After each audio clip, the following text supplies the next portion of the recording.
explicar-los a baix i una petita cunya publicitària. Aquí a les taules teniu uns fulls que us podeu apuntar a les vostres newsletters si voleu saber totes les coses que fem aquí a Hora Pau Claris durant aquests dies de Nadal i durant tot l'any.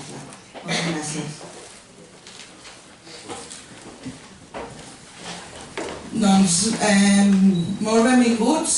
Volem començar agraint a Ona Llibres que hagi acollit la presentació d'aquest projecte Relats. També a moltes de les famílies i de les persones que ens heu atès i que heu vingut a res en aquests llibres i que sou aquí. Moltes gràcies també. Després volem agrair també a l'Àlex Serreima, que és aquí, que és una de les persones que viu en una casa molt antiga i que és una de les famílies que surt en el llibre, però també li volem agrair que ens ha ajudat molt en el tema d'entendre la problemàtica de les masies actuals. I després volem tenir un record per en Josep Ramon Travi, que va morir aquest juliol passat. La veritat és que ell és la persona que en sabia més de la família Travi, era geneòleg, estem segurs que li hauria agradat moltíssim veure aquest llibre imprès perquè li feia molta il·lusió i ens ha sabut molt de greu que morís abans.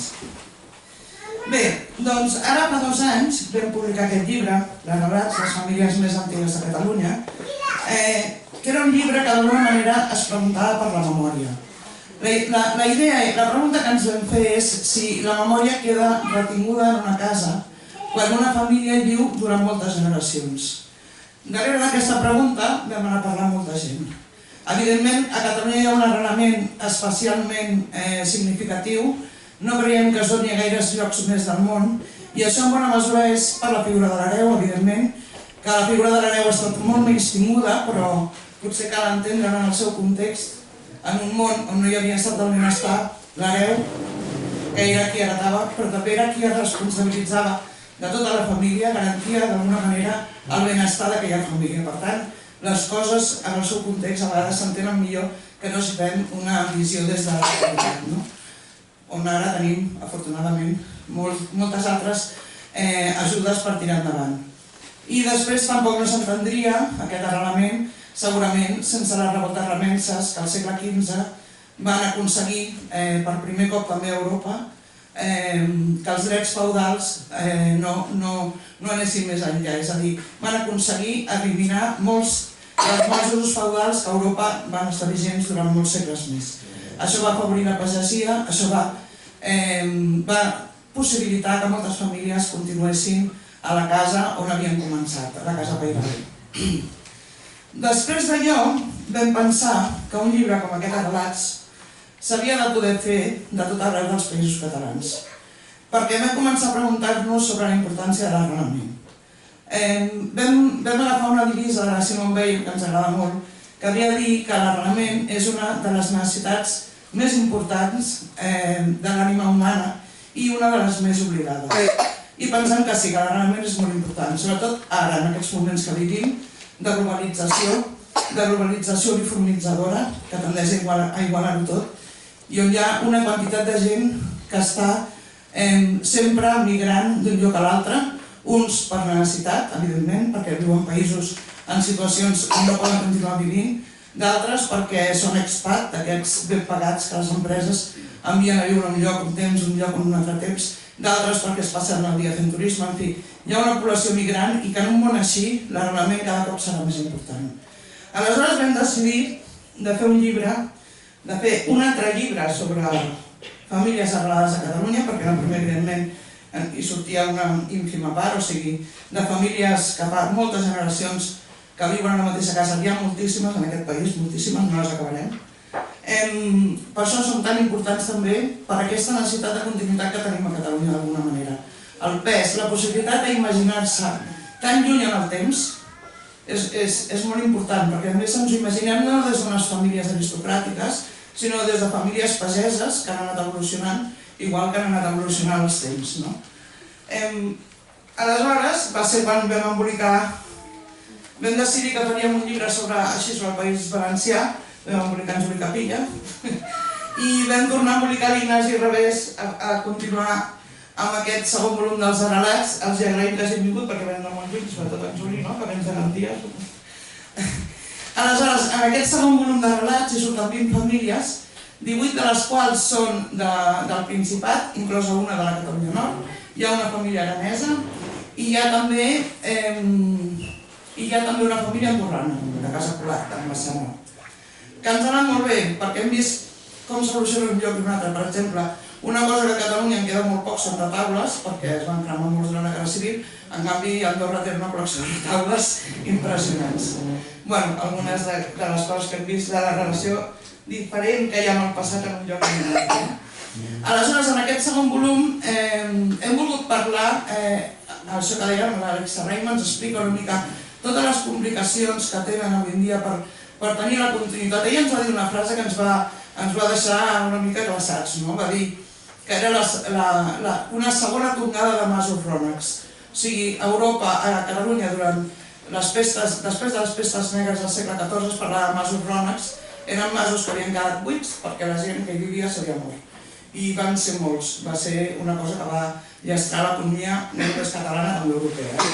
Doncs ella ens va dir que estàvem vivint en aquests moments una segona etapa de masos rònecs, sobretot per culpa de la Generalitat, que és qui té la capacitat de posar normatives que poden facilitar o complicar la vida. En el llibre en parlem, ella en sap molt més, que aquí hi ha una petita part i és advocat, aleshores ens ha parlat de totes les complicacions que suposa que un marc d'urbanització per zones urbanes s'apliqui a zones no urbanes, el punt de vista sempre urbanocèntric que es tenen des de la Generalitat, que imposen, per exemple, mides a unes cases que no es poden canviar perquè són així, no pots les penses més grans, no pots deixar més separació, en fi, tota la complicació que té des d'aquest punt de vista. Ens va parlar també del desemparament patrimonial, perquè al final hi ha un munt de masies que en aquests moments són xalets, ja no han deixat convertir-les en xalets i no ha passat res. I després de les dificultats impositives, que també són molt grans, perquè hi ha molts impostos, els impostos es paguen per metres quadrats i quan has de pagar l'impost de patrimoni o l'impost de successions no miren si aquests metres quadrats estan bé o no estan bé, miren només que són tants. I normalment a les cases pairals són molts, perquè una casa pairal lògicament necessitava molt d'espai. Nosaltres d'alguna manera sí que volem reivindicar i posar al centre la importància de la masia en la vida econòmica, social i cultural de Catalunya. L'arrelament que donen les masies atornen a les persones seguretat. Aquest atornament ens possibilita ser originals des de les pròpies arrels, ens permeten anar més enllà i ens sembla que la situació actual és molt lamentable i que s'hauria de resoldre. Aleshores, aquesta condició de l'hereu es dona sobretot a la Catalunya Vella. La Catalunya Nova va una mica diferent, perquè com que això va ser una conquesta de terres antigament reconquerides, doncs clar, quan per exemple Jaume I arriba a València, el feudalisme ja no és el mateix que el del segle IX o que el del segle X. Per tant, la figura de l'hereu, això ho ha explicat molt bé en el primer volum, i per tant en el segon ja m'hi hem insistit, però ja no té aquesta importància. Aleshores, què ha fet l'Ignasi? Què ha fet en Juli? En Juli ha fet una cosa molt maca, que és anar seguint aquests repobladors que van anar a València i que per grups es van anar establint en unes zones o en unes altres. I els he pogut seguir el traç perquè molts van anar a viure, ara parlàvem, la gent de Quatretonda, que és un poble del País Valencià, venien tots, o gairebé tots, d'un poble de Lleida que es diu Benavent. I la majoria d'aquests pobladors de cognom porten un Benavent o dos Benavents, o al davant o al darrere, però gairebé tots són descendents d'aquesta gent de Lleida. I aleshores un any, això ja ho explicarà ell, però van anar tots a visitar el poble del qual havien sortit. Això passa amb mallorquins, passa amb occitans i evidentment que hi ha alguna família, però hi ha coses molt curioses que de veritat, si voleu conèixer el País Valencià, aquest llibre és magnífic per això també. Llavors nosaltres amb aquests llibres l'any que ve esperem treure'n un de l'Alguer i un altre de les Illes Balears, que ara l'estan fent, 3 autors d'allà. El que volen és que ens coneguem més a nosaltres mateixos, que ens coneguem entre nosaltres, suposant que nosaltres no siguin el mateix nosaltres, però siguem el mateix nosaltres, i d'alguna manera que aquest arrelament, conèixer aquest arrelament ens faci més forts i no ens faci estar a les mans dels polítics de torn, que ens aïllin d'aquesta cosa tan d'avui en dia, tan líquida, que ens doni un altre sentit a les nostres vides a partir d'aquest coneixement. Ara li passaré el micro a en Juli, que explicarà una mica el seu llibre sobre el País Valencià. Gràcies.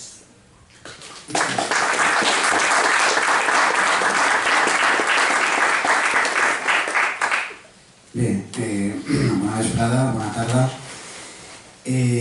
Jo agrair una vegada més a la Judit i a en Xevi l'oportunitat que em van oferir d'embolicar-me en aquest projecte, que és més que un llibre, perquè són molts llibres sobre molts territoris i compartim llengua.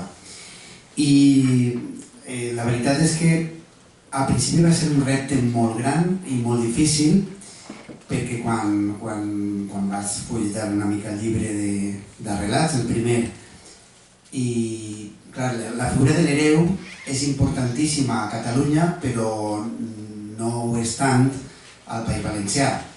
I de fet, el primer que vas fer, a l'hora de trobar o buscar famílies, vas tirar mà d'amics historiadors, medievalistes, d'una trajectòria consolidada i professors universitaris, i, per exemple, Ferran García Oliver, que recentment ha sigut Premi de Narrativa del Premi Octubre, quan li vas consultar em va dir, «Ai, les famílies valencianes de Vella Soca, ací hi ha una diferència profunda i significativa entre la Catalunya vella i la resta dels països catalans, potser amb alguna excepció de les Illes. El Mas, al nord del Llobregat, va actuar d'ancoratge de llinatges que van poder travessar els segles. Al País Valencià, la renovació intermitent de les famílies no es va aturar mai. No crec que hi hagi cap família que es pugui remuntar al segle XVI, perquè abans és pura il·lusió de l'esperit. Si hi ha algun cas, ho ignore i em demani disculpes». I clar, davant d'aquesta primera sentència que vas corroborar en un historiador d'Elx, perquè a Elx, parlant de cognoms, per exemple, són molts típics els cognoms Mas, Macià, cognoms molt típics de Catalunya, Barceló, per exemple, jo vas preguntar a veure si hi havia alguna família que estiguera arrelada no només a la ciutat, sinó també a alguna casa. I el rastre s'ha perdut, d'alguna manera. Es conserven els cognoms, conserven també la llengua, però no hi ha hagut una continuïtat en una casa o... Bé, aleshores el que vas plantejar, com que a mi m'agraden molt els temes històrics, soc filòleg de formació, soc editor també, ens coneixem, conec a Judit i a Xevi de món editorial, doncs vas pensar en aquelles famílies que venien d'orígens diferents a Catalunya. A veure, la repoblació, grosso modo, la repoblació del País Valencià, majoritàriament van vindre catalans, alguns aragonesos també, i després n'hi ha minories que han anat incorporant-se al llarg dels segles, minories una miqueta exòtiques, penso que van vindre genovesos, van vindre maltesos, van vindre d'altres llocs, occitans també, però són gent que s'han anat incorporant a la llengua, és a dir, i que pràcticament no queda cap vestigi lingüístic de l'idioma lígur, el lígur és de la part de Gènova, no l'han conservat. I aleshores vas pensar que valia la pena donar compte d'aquesta gent també per veure com es van incorporar al País Valencià. He fet un treball de brúixola, és a dir, he posat el GPS, no he fet un treball de mapa, però al final ha sortit un mapa, perquè de fet hi ha un mapa inclòs, no? I he intentat que fos representatiu de tot el País Valencià. Passa com a Catalunya, que segurament podria fer-ne un altre volum, o dos, o tres, o quatre, perquè famílies interessants n'hi ha moltíssimes. Però aquestes són les primeres que d'alguna manera configuren el mapa del que és el País Valencià. El País Valencià és un... Tots els països són complexos, no? Però el País Valencià també, perquè és un país que es va formar a partir d'una reconquesta i que la repoblació va ser desigual. Això ho va estudiar molt bé Enric Guinot, un historiador de València, que ell fins i tot va fer un estudi comarca per comarca a partir de les cartes de repoblament i tal, i hi ha percentatges. Per exemple, jo ara visc a una comarca, que és la comarca de la Safor, que més o menys el 85%, 90%, va ser repoblat per catalans. La resta, aragonesos, navarresos, occitans, de tot arreu, no?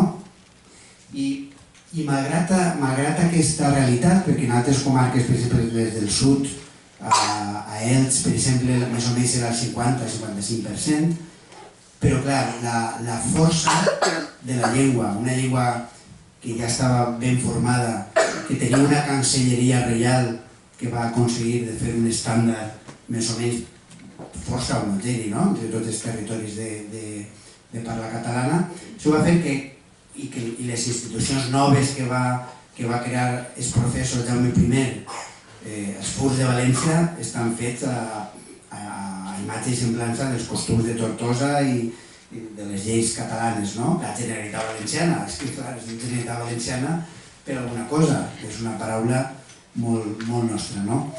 Aleshores, és curiós, jo em preguntava, per exemple, vaig anar a Tabarca, no sé si coneixeu Tabarca. Tabarca és una illa que està enfront d'Alacant, que encara parla en valencià, i va ser repoblada a finals del segle XVIII.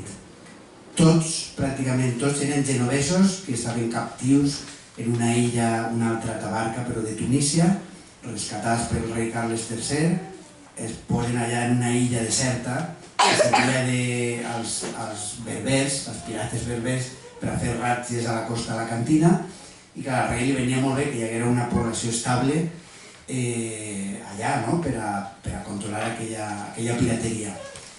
Aquesta gent venen d'allà, parlen genovès o lígur i s'integren. S'integren perquè, a veure, al cap de 20 o 30 anys la meitat se'n van fugir, se'n van tornar a l'illa d'on venien, perquè és una illa molt difícil per a viure, no? Però es van començar a mesclar amb la gent d'Alacant, de Santa Pola, els poblats pròxims, i s'integren plenament en l'idioma i en el país. He estudiat també, per exemple, el cas de Benidorm, que tots coneixeu Benidorm, és la tercera ciutat, després de Barcelona i després de Madrid, la més important turísticament a l'estat espanyol, no? I clar, és fascinant perquè encara hi ha un nucli molt fidel a la llengua, molt valencià, i la seva història és impressionant perquè la part d'Alacant tradicionalment ha sigut un territori pobre, de secà, es dedicaven a la mela i poca cosa més, i tradicionalment immigrants, que anaven a Algèria, anaven a Nova York, vull dir, sempre ha sigut una terra pobra, amb molt poca agricultura, de secà. Quan arriben els anys 60, Benidorm passa de tindre 2.000, 3.000 habitants a en té 70.000.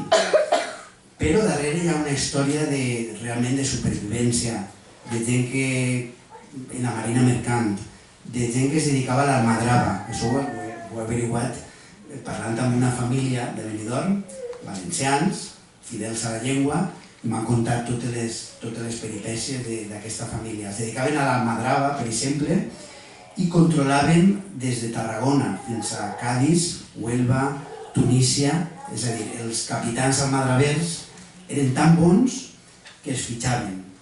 Quan l'almadrava va començar a decaure, van passar de ser no pescadors, sinó mariners, a hotelers. I tota la hostaleria de Benidorm està controlada per gent de Benidorm, és a dir, són un lobby, d'alguna manera, del poble.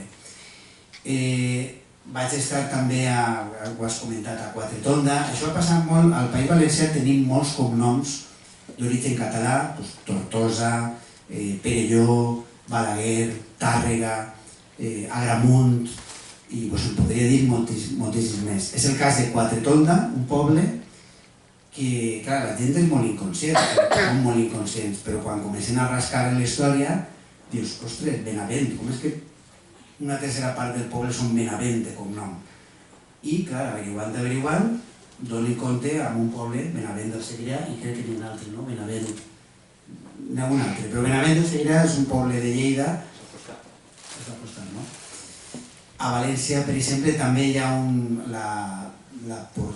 portal romànic de la Seu de València, és a imitació del de Lleida, i a més allí hi ha la història hi ha una llegenda que 300 donzelles lleidatanes van baixar a València i d'aquí la repoblació. Una d'aquestes 7 famílies era de Sarroca.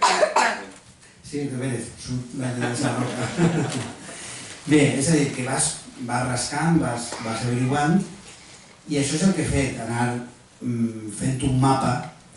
Després, la història dels occitans també és molt interessant, perquè, clar, els occitans van sortir d'Occitània, van fugir, perquè eren càtars i estaven perseguits, i aleshores jo crec que molts també van vindre a Catalunya, i alguns es van instal·lar en la zona del Maestrat, dels ports, pròxims també a Vila-real, Castelló. És a dir, la gent havia de sobreviure. Vaig intentar també averiguar si hi havia famílies descendents de jueus i de moriscos, també vaig consultar historiadors, però ja no n'hi ha cap, i és lògic, perquè clar, van estar perseguits, van portar a la foguera, no n'hi ha famílies. Sí que es van quedar moriscos quan l'expulsió del 1609, el País Valencià, una tercera part dels habitants l'any 1609 eren moriscos, és a dir, és una data, va ser un daltabaix en l'economia valenciana perquè els senyors feudals es van quedar sense mà d'obra barata, no?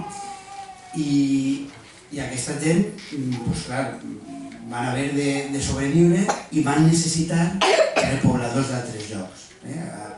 Hi ha tota una llau de gent de Mallorca, la zona de la Marina Alta, si vos sona Dénia, Tàrbena, que és el poble emblemàtic que encara parlen salat, i el parlen, perquè clar, vas allà i és que l'escoltes, no és un atractiu turístic, no, de veres, parlen salat. I bé, em sembla que és una història fascinant, no?, la del poble valencià. Jo remarcaria una cosa, que tot i aquesta diversitat de procedència, la majoria eren catalans, i els cognoms ho demostren, els costums i la llengua, òbviament, però la gent que venia d'altres llocs es va integrar plenament no només en la llengua, sinó en la cultura, en els costums, en la forma de viure d'aquell nou regne de València que ara diem en veu alta País Valencià, si ens deixem dir-ho. Molt bé, doncs he fet una pinzellada del que és el llibre, tampoc es tracta de fer spoiler, però crec que val la pena, i com valen la pena també aquests 2 llibres sobre Catalunya. Crec que és un projecte molt bonic que més enllà dels polítics i de les polítiques ens unís, que d'això es tracta, de traçar llaços entre nosaltres que som germans. Moltes gràcies.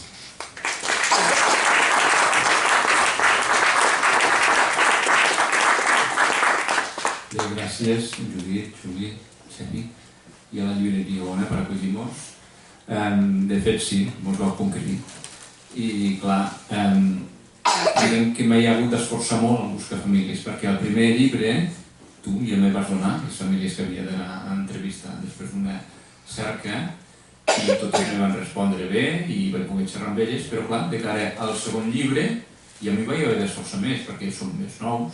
Clar, és que aquí estem parlant de la primera família que és del 900 i pico, que és del segle X.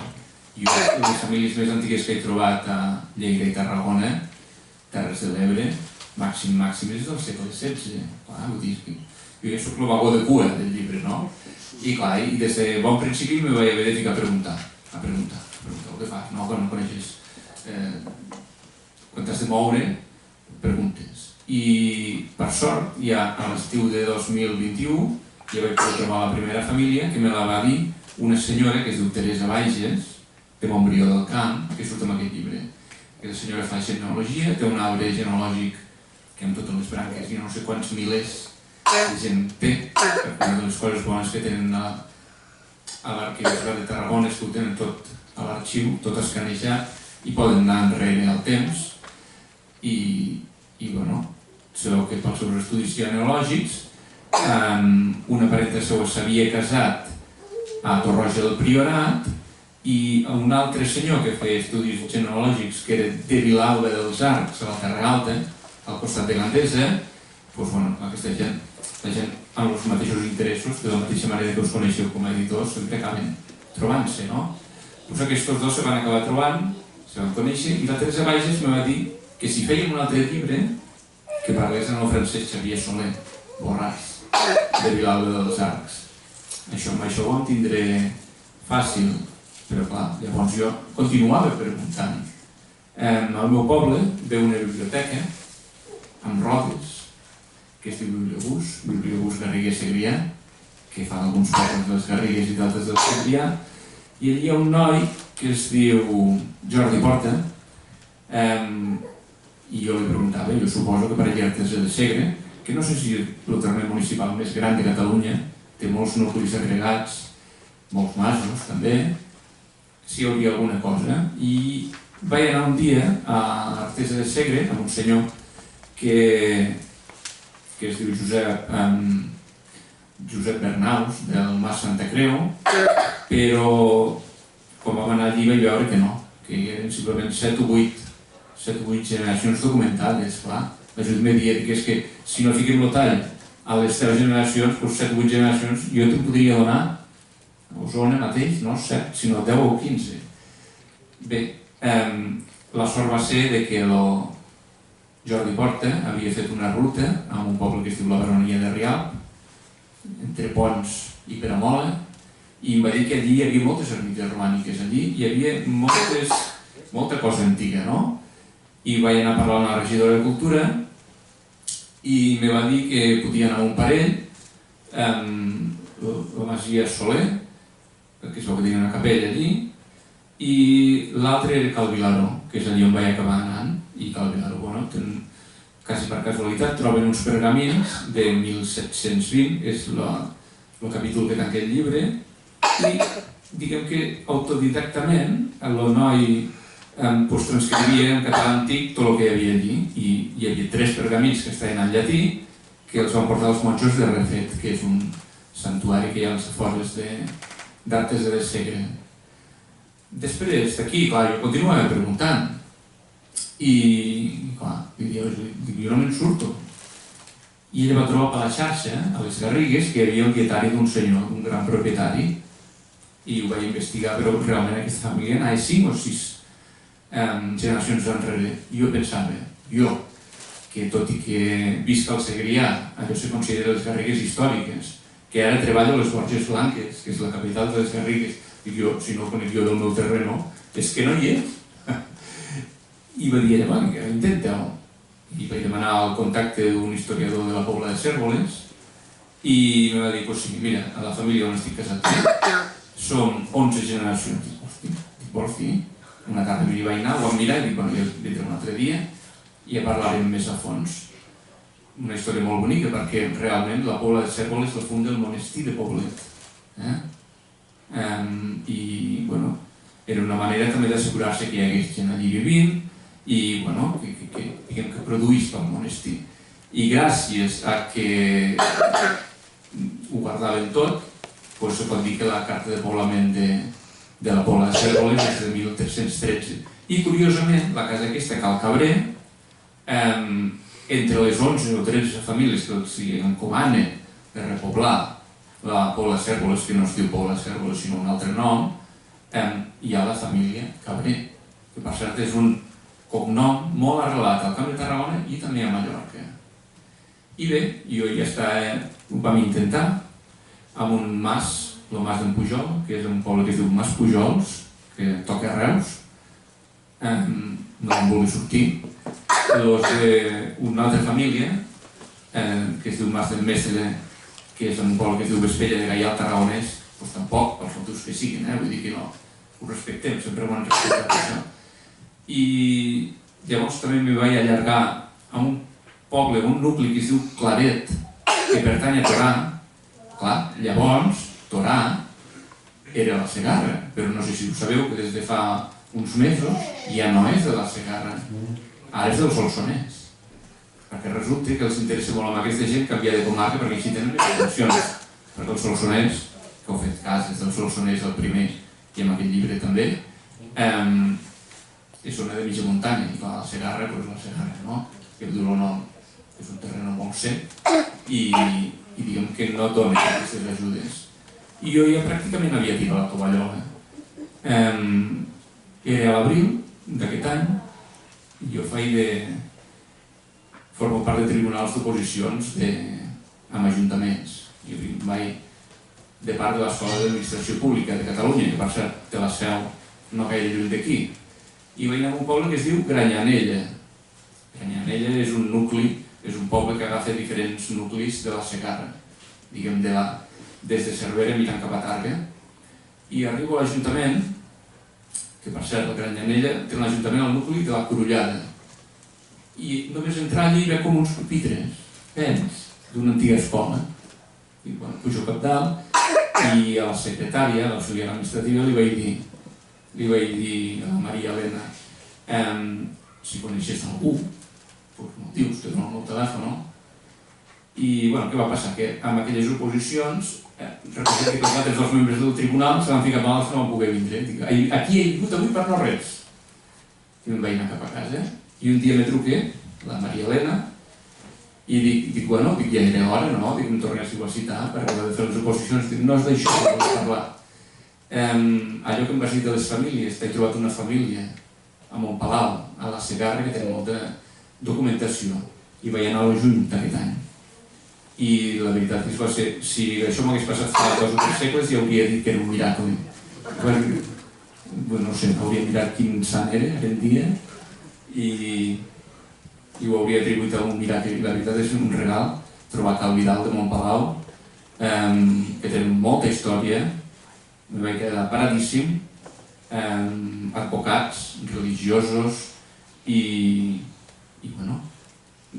l'avi, el pare del Miquel, va ser un dels que va donar l'empenta a la Cervera de Sant Miguel, no? I això, vull dir, potser va ser un cop de sort, he hagut de treballar molt, però crec que va valer la pena, i gràcies.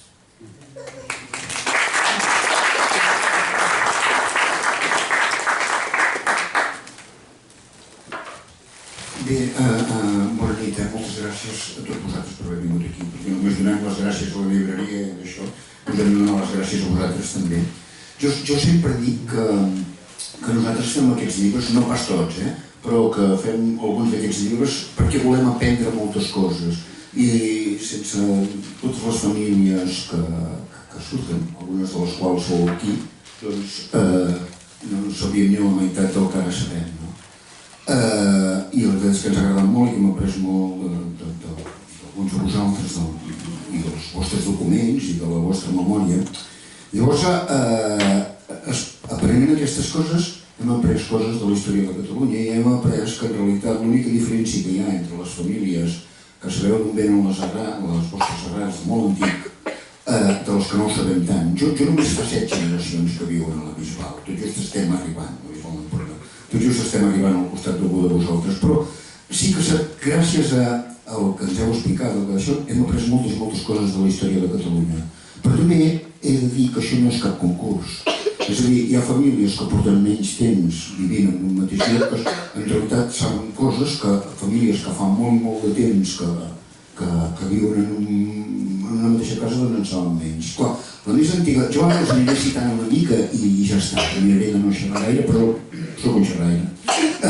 La família més antiga de totes són els Espada, però no és cap concurs, són els Espadamala. Els Espadamala resulta que ja apareix el seu nom en un document del 18 d'abril del 917, quan Tutbert va vendre a Armilda i els seus 6 fills una terra a la vila que en diuen d'Espadamala i encara hi continuen vivint.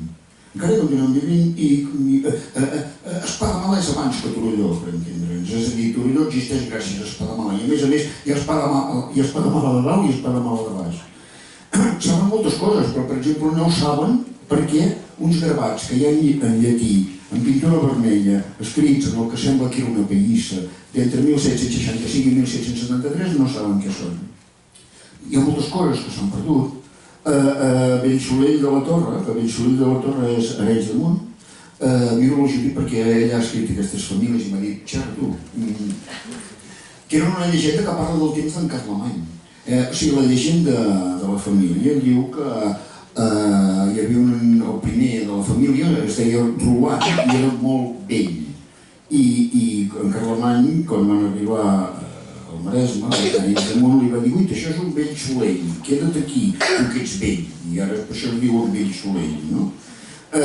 Bé, i tenen una cosa que a mi m'ha impressionat molt, els que hem estudiat filologia catalana, això ens impressiona molt, un retaule d'en Pere Serafí Lúbrec, del segle XVI. A mi això, el Serraïma sou al cor de les Villeries, voltats de boscos des del segle XII, però de fet veniu de molt abans. Jo ho dic perquè ho he llegit, que Serraïma, i vosaltres ho digueu, que Serraïma és la serra més baixa, no? Però vaja, mires des de Serraïma a la serra baixa i si vens de la Junta on vinc jo, si allò és baix, bueno, jo sóc alt. En fi, a Can Serraïma una de les coses... No, a Can Serraïma no, a Serraïma, una de les coses que m'ha agradat molt és que pactàvem amb els bandolers. I a diferència de molta gent, ara els bandolers tenien paraula, i el Serraïma també. Quan la paraula era llei i no hi havia, no calien papers ni documents, que només es van perdre coses. Teniu relació fins i tot amb el Serrallonga. Un bon passat de Serraïma el va matar en Serrallonga, cap a Figueres, per cert, cap al bosc, no recordo com es diu, el bosc... El bosc Lledrós, exacte. Si alguna vegada aneu a Beuda, abans d'arribar a Beuda, això és a sota la Mare de Déu del Mont, arribareu a Lligordà. Beuda és un municipi que té més esglésies romàniques que veïnats, té 5 esglésies romàniques, 2 castells i un que no el compten, un parell de monestirs i entre moltes altres cases tenen Can Maovà, que Can Maovà és una casa impressionant. Segur que això, ara avui, com moltes d'aquestes cases, han de fer turisme rural. De fet, cada dia recullen 5.000 ous, tenen moltes gallines. Entre els turistes i els ous de les gallines doncs van tirant. Però a Can Maovà tenen una història sorprenent. Sorprenent no, en Botica, que era un bandoler, això vist des de la perspectiva de Can Maovà, va matar un de Can Maovà a l'entrada. Diu, qui el va matar? Explicat des de Besalú, en Boquica no era un bandoler, sinó que era un afrancesat i per tant una persona progressista. En fi, la història ho anem fent entre tots. La Judit ha anat a Cal Estapé, a Sant Antoni de Vilamajor, i jo diria que a Cal Estapé hi va fer un estat a la reina per una vida, cavallers aragonesos, soldats de peu, batlles, veguers, però tenen un document que està signat per un costat per en Pere el Gran i per un altre no ho sabien, era una inscripció en hebreu. I la Judit, que és una fura, gràcies, Ani d'en Pérez. Com? Un noi que es diu Idan... O sigui, que Catalunya dona per molt. Tenim un noi que es diu Idan Pérez, que és especialista en traducció de textos hebreus antics, que justament ha fet llibres sobre això i que ara treballa a la Biblioteca de Jerusalem, secció documents antics, que aquest noi per e-mail li vaig enviar la foto i ell va documentar aquest personatge, que era un batlle de temps de Pere el Gran. Sí. I era jueu. I era jueu. I pensar que jo l'he posat, cada dia em surto a internet coses d'això. Jo no l'he vist mai. El Puig de la Balma, potser algú de vosaltres el coneix, el Puig de la Balma és a Mura. Mura és terra de balmes i de boscos. Van patir tant de valent al temps de bandolers que ara tenen tot d'espitlleres i molt. Però el Puig de la Balma és impressionant. Jo de vosaltres l'ha vist perquè em sembla que va sortir en el programa aquell del Foraster, no sé, un programa de TV3. Sí, em sembla que sí, o el Descobrir Catalunya, jo ho confon. Però vull dir, sí que va sortir molt... Fins i tot tenen una presó que en diuen... Tenen una presó, jo hi he estat, et deixen sortir, però si no et deixessin sortir, et deixessin escapar-se, és al final de la Balma. I a més, tenen un lloc que en diuen la França, això que ara tu, Juli, fa una estona parlaves, aquí aquí a França, en diuen la França perquè en el temps que necessitava molta gent per segar, hi havia per un costat els catalans i per un altre els gascons. Desgraciadament en aquell temps els gascons ja eren francesos i en diuen la França perquè es veu que eren molt batussers els gascons i havien de dormir separats, gascons i d'això. Al contrari del que passava a la font de l'Estapé, que aquí hi dormia tothom, ambaixadors de l'emperador, prelats, mercader, pelegrins, sarraïns, jueus, criats i esclaus. Al Puig de l'Olma no, els gascons en un costat i els catalans en un altre. Hi ha uns quants masos de gent que hem anat, famílies que hem anat a veure, que estan molt relacionats, tothom, però vull dir, n'hi ha que estan molt especialment relacionats amb la pesta negra. Segurament el primer que dic és el Call d'Odèn, no? El Call d'Odèn, que està situat entre Sant Llorenç de Morunys i bueno, sí, cap allà sota. Aquí va passar el comte d'Espanya, poc abans que el matéssim, és un mas impressionant també, carregats de llegendes, de dones de fum i aigua, que en diuen ells, de les Goges, és el Solsonès, això. Tenen una sella de muntar de l'àvia, no? Va arribar allà, es va casar, va arribar a començaments del segle XX amb una sella de muntar, encara no hi havia camins, llavors, i tenen la sella de muntar, també tenen altres coses, no? Una taula impressionant, i, en fi, és tan important aquesta casa que va haver un moment que un fill del Call es va casar amb la filla del castell d'Odèn i es van estimar més anar a viure al Call que no pas anar a viure a Odèn. El castell. Can Canals, sí, el castell. Can Canals de la Font és a Llorar. Llorar és un lloc on ni tan sols la gent de Girona no hi va gaire perquè pas per un costat de l'Esplanada i Llorar és al mig, no? A Can Canals de la Font, justament quan els vaig anar a veure sabien poques coses. Can Canals de la Font els vam anar a veure perquè quan va sortir el primer llibre de les relats ells ens van telefonar i van dir la meva família també és molt antiga. No n'hem fet gaire cas de totes les famílies que ens han dit perquè és que no acabaríem, però sí que ens anava bé aquesta família perquè és del Gironès, no? Llavors tenien tot de documents que no els havien anat a mirar mai, mai no els entenien i no havien fet que algú els mirés. I arran de la primera visita que vam fer, doncs els van anar a veure i vam descobrir que el primer de tots, el primer habitant, que es deia Arboni Canals, 3 o 4 anys després de comprar el mas, el 1346, es va morir ell i tota la família de la pesta. I el que va venir després, que ells són descendents d'aquest, no es deia Canals però va agafar el nom del mas. I després hi ha els Morony de Sant Pol, de la Bisbal, que són els que us conec més, perquè Can Morony és una referència per la gent, no? A Can Morony jo sempre explicava el mateix quan presentàvem el primer llibre de relats, vosaltres no ho sentiu, que no hi era, però jo sempre explicava que no anàvem a veure totes les famílies que coneixíem, perquè jo coneixia els Morony de Sant Pol i no els havia fet sortir mai, i en canvi ara sí que els hem fet sortir, no? Els Morony de Sant Pol és sensacional, venen de Rabioses. Entre Rabioses i Sant Pol, jo calculo que hi deu haver-hi 2 o 3 quilòmetres de distància. Aquest és el gran viatge que va fer el primer Morony, que es va instal·lar a Sant Pol l'any 1388, no? I es va portar el nom originari de Rabioses. Un viatge de 3 quilòmetres. 3 quilòmetres, només amb aquests 3 quilòmetres va canviar de casa i va canviar també de senyor. Va passar de dependre dels barons de Cruïlles i del monestir de Sant Miquel a dependre del bisbe. Van canviar de senyor feudal del bisbe de la Bisbal i és per això que Sant Pol i la Bisbal són el mateix municipi. De fet, sou la Bisbal pagesa, només això. Però bueno, ja sé que això no. Fa 21 generacions que viviu allà i encara hi continueu vivint, no? I com tantes altres famílies us esteu barallant per mirar d'aconseguir que el mas sobrevisqui. Ara que el món de pagès ha canviat tant i tant i que sembla que l'única solució, una de les millors solucions és fer turisme rural, o com a mínim en part.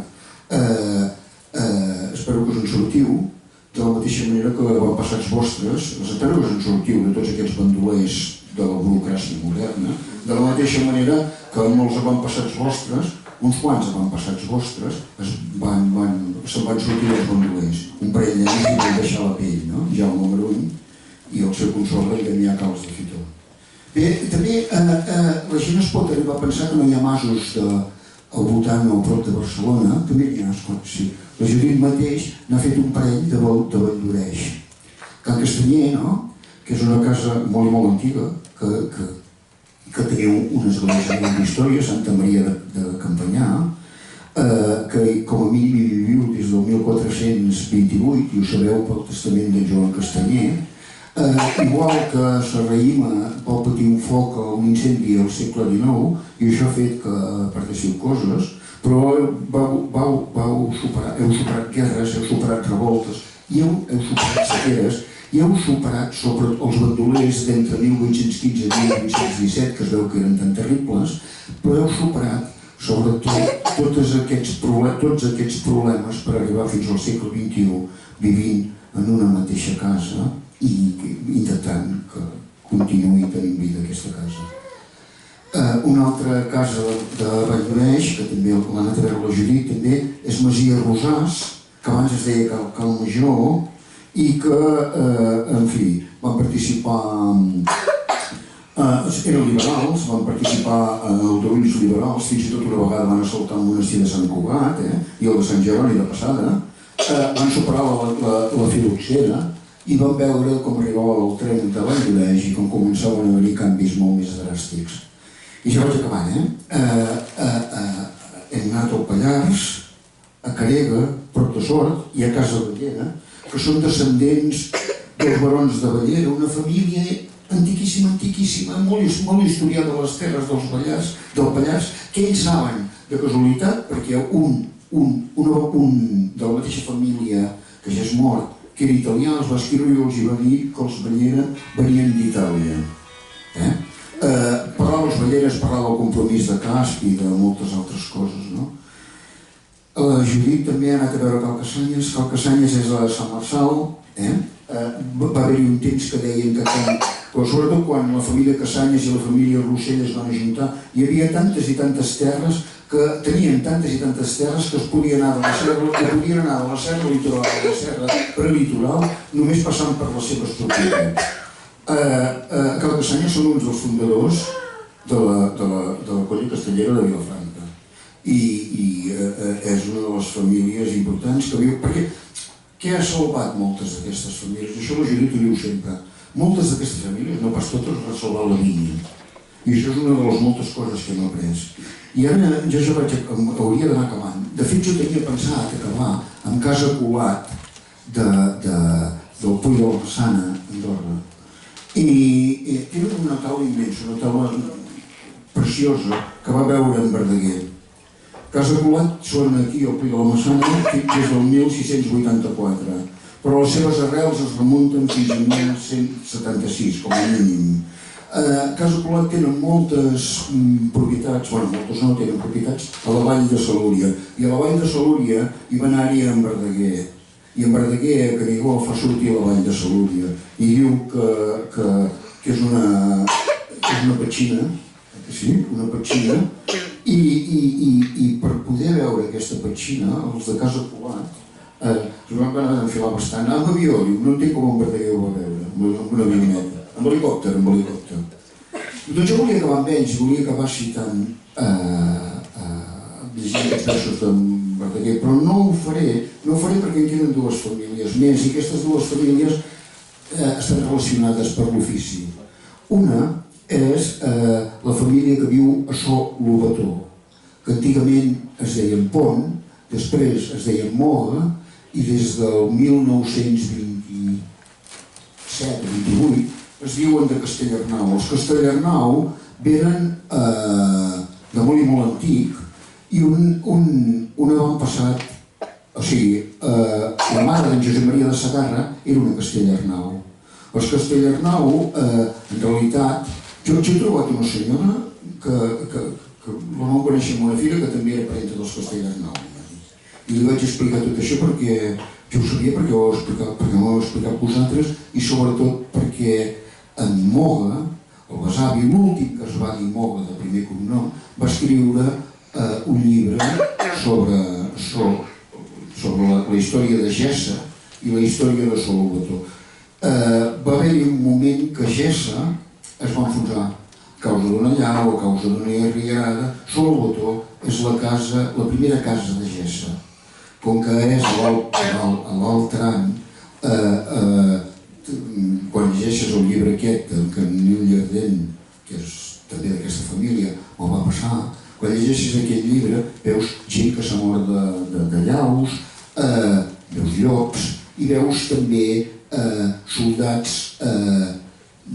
occitans, però ells es pensen que són francesos, de Sant Girons, que una vegada van atacar tots els pobles del costat de Gessa, per exemple, Unya, i en canvi a Gessa hi van passar sense fer res, i no ho entenien. La gent es pensava, fa una estona has parlat de miracles, la gent es pensava que era un miracle de Sant Martí de Corilla. Sant Martí de Corilla és una ermita de Gessa, i Sant Martí sí que ha fet miracles, i en continua fent. Doncs es pensaven que era un miracle de Sant Martí, i en de Castellarnau va dir no van passar en aquestes cases, malgrat que no van passar en aquestes cases, malgrat que hi havia moltes cases blanques. I diu, això és un miracle de Sant Martí de Corilla. Per què? Perquè Casa Blanca volia dir una casa, jo no sabia què volia dir, ho va explicar, vol dir que la casa no és de pedra, sinó que està tapada amb calç. I llavors això volia dir que les cases, jo no havia fet les meves teories, que si eren cases blanques, que si eren no sé què, les religions, les guerres de religions, i no, quan tenies una casa que la tapaves amb calç, vol dir que eres una casa rica. I es veu que ja se són rics, que hi ha moltes cases blanques, on hi havia, de fet, encara avui ho és, una casa blanca, i bo i així els francesos de Sant Girons, que era allà mateix, perquè són occitans, doncs van passar d'allà. Un miracle de sant. Però Solbotó avui és el nom que té la família des dels anys 20 del segle passat, és de Castellarnau. I els Castellarnau, com he dit fa un moment, són una família del Pallars, vivien en un castell que ja no existeix, a Romadriu, van viure a la vall de Tost, de la mateixa manera que els Renull van passar del Boró de Conilles al senyor bisbe de Girona, els Castellarnau van passar del bisbe de la Seu al comte de Foix. I això vol dir que van anar a viure cap a Lins, cap a la vall de Vallferrera. I els Castellarnau, abans que arribessin a Solbotó, van ser fargaires. Si alguna vegada aneu a Lins de Vallferrera, trobareu encara una de les fargues dels Castellarnau, que està en molt bon estat. En bon estat, jo l'he vist, aquesta farga. I això de les eren fargaires, com també van ser fargaires els Travi, que és l'última família de la qual volia parlar. Ser fargaire vol dir que, esclar, que feien, treballaven, feien ferro.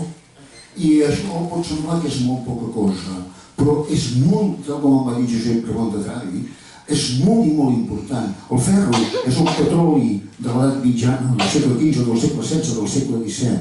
I el que feia ferro era molt i molt important. I és per aquesta raó, no només per aquesta raó, que els Castellarnau, els de Castellarnau tenen el D i els Travi també tenen el D i es van ennoblir, no només per aquesta raó, però haureu de comprar el llibre perquè en això, però tant uns com uns altres són fregaires. I això vol dir que són unes famílies molt importants. I els Travi, a més, són sensacionals, perquè els Travi van venir d'Itàlia a buscar feina.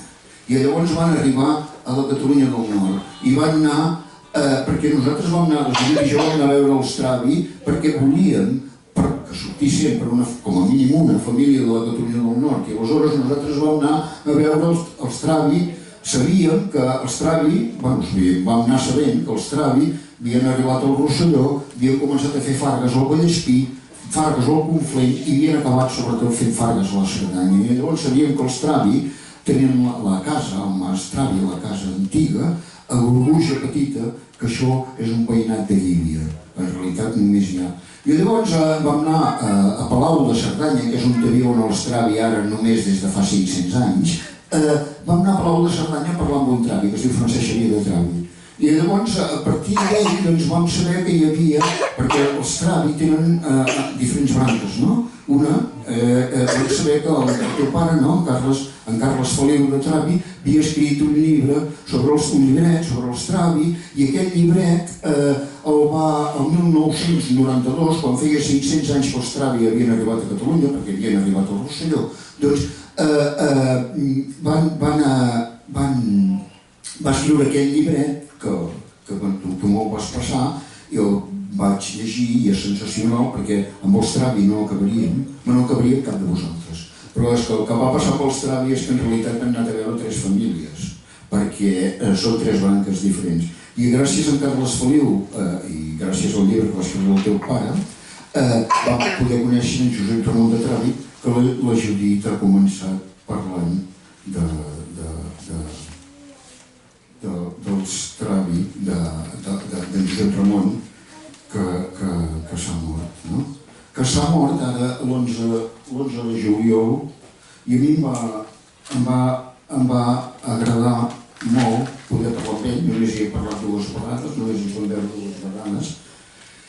En Josep Ramon de Travi era un home que s'estimava molt i molt la seva família, que sabia unes coses per mi sensacionals. A nosaltres ens ha afectat saber que s'ha mort, perquè no ho vam saber fins aquesta setmana.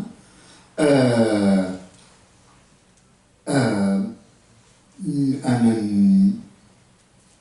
Josep Maria de Segarra, quan va escriure Vida privada, també el va afectar moltíssim veure que la Barcelona dels Castellarnau, la Barcelona d'abans preindustrial, doncs s'esvaïa, desapareixia, i en Carles Feliu de Travi, el teu pare, doncs quan va escriure aquell llibret dels Travi, acaba parlant d'una persona que em sembla que era el seu avi, que és l'últim carlí de la família, perquè en Josep Ramon deia la família va tenir moltes i moltes propietats, moltes possessions, diu, les vam anar perdent totes i només faltava que ens fessin carlins i que participéssim a les 3 guerres, no?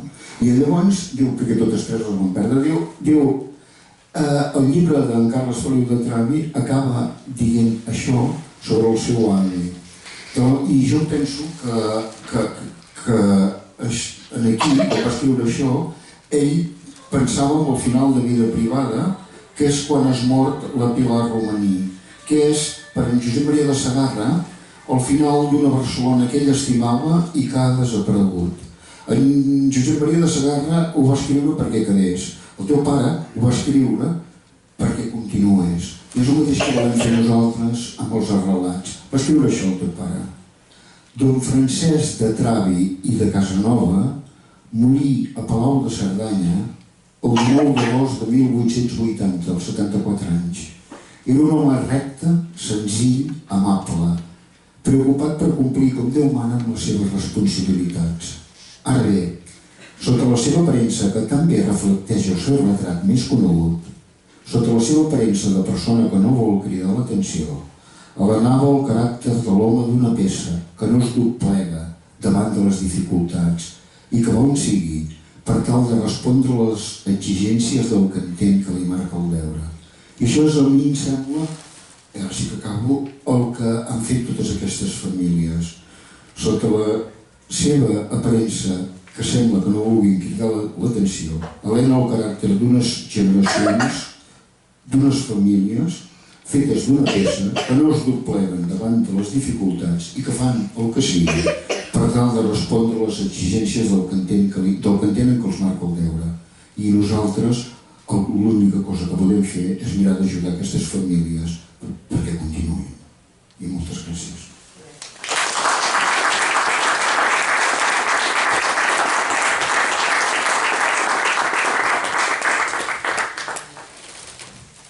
Bé, no sé si algú vol fer alguna pregunta o no sé com anem de temps. Jo, en tot cas, el que sí que m'agradaria dir és que al final l'arrelament, evidentment, com a persona ens va més forts, però que l'arrelament és el compromís amb la terra, amb la gent, amb el país, amb la cultura. L'arrelament és això i és així que es construeixen les coses bones. No sé si teniu alguna pregunta. Jo voldria preguntar... Perquè vosaltres heu anat a fer les fotografies de d'arreu, jo no els conec. Quantes famílies hi ha aquí que sortiu al llibre? Jo conec una. Dos? Que sou 6 o 7, més o menys. Això és molt difícil també, perquè la presentació que vam fer d'Arlat, la primera, potser no vindrem una. Per cert, la vam fer en plena pandèmia. En plena pandèmia va vindre la família d'allà, vull dir que no havia fet mai. No sé si... Doncs ho deixem aquí, no? Doncs moltes gràcies. Gràcies.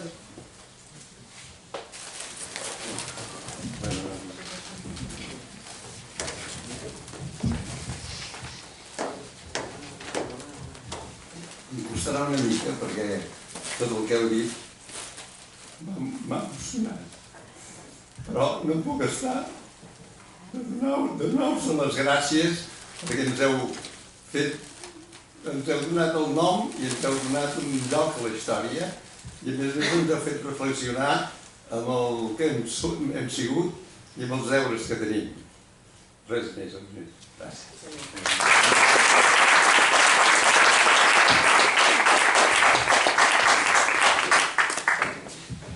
Jo diria que és el contrari, nosaltres us hem de donar les gràcies per l'escoltat.